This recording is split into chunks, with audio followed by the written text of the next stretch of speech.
The question is, given van der Waals constant for NH3, H2, O2 and CO2 are respectively 4.17, 0.244, 1.36 and 3.59.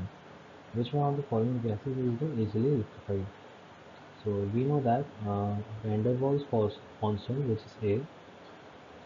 So the more the van der Waals constant, the easier it will be to liquefy a gas.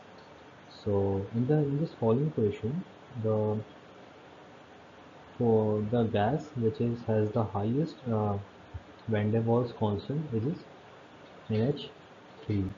So it will be easily liquefied because the more the constant, the higher number of constant represents the intermolecular forces between the gaseous molecules.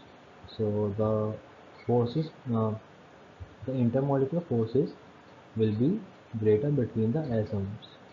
So if we want to compress the gas, so it will be easily attracted, thus it will be easily liquefied.